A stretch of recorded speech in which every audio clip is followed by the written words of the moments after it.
ಬಹುಶಃ ಹೇಳಿದ್ರೆ ಗೊತ್ತಾಗಿರೋದು ಅವ್ರಿಗೆ ಈ ಥರ ನಿಮ್ಮನ್ನ ಬೈತಾ ಇದ್ದಾರೆ ಅಂತ. ಯಾಕಂದರೆ ಈ ವಾಸ್ ಲಾಸ್ಟ್ ಆಲ್ಮೋಸ್ಟ್ ಒಂದು 4 years ಆ ಟೈಮಲ್ಲಿ ಫೇಸ್ಬುಕ್ಗೆಲ್ಲ ತುಂಬ ಆ್ಯಕ್ಟಿವ್ ಆಗಿದ್ರು ಅವರು. ಬಟ್ ಕಮೆಂಟ್ಸ್ಗಳೆಲ್ಲ ಓದ್ತಾ ಇರಲಿಲ್ಲ. ಅವ್ರಿಗೆ ಏನು ಅನ್ಸುತ್ತೆ ಅದನ್ನು ಹಾಕ್ಬಿಡೋರು. ಸೊ ಕಮೆಂಟಲ್ಲಿ ಏನು ಬರ್ತಿತ್ತು ಅವೆಲ್ಲ ಅವ್ರ ತಲೆನೇ ಕೆಡ್ಸ್ಕೊತಾ ಇರಲಿಲ್ಲ. ನಾವು ಹೇಳಬೇಕಿತ್ತು, ಅಪ್ಪ ಇದು ಯಾರೋ ನಿಮ್ಮನ್ನ ಬೈದಿದ್ದಾರೆ ಅಂತ. ಬಾಯ್ತಾ ಅನ್ಬೇಡ ಅವನೇನೋ ಅಂತ ಅನ್ನೋದೊಂದು ಬ್ರಷ್ ಮಾಡಿ ಬಿಸಾಕ್ಬಿಡೋರು. ಮುಂದಕ್ಕೆ ಹೇಳೋರು ಅದನ್ನ ಇಲ್ಲಿ ಹೇಳೋಕ್ಕಾಗಲ್ಲ.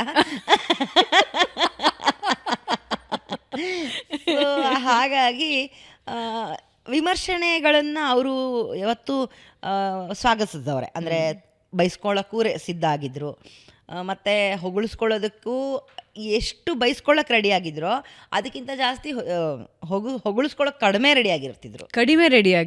ಹೌದು. ಯಾಕೆ ಅಂದರೆ ಅವ್ರಿಗೆ ಗೊತ್ತಿತ್ತು, ನಾನು ಇವಾಗ ಇದನ್ನು ಹೇಳಿದ್ದೀನಿ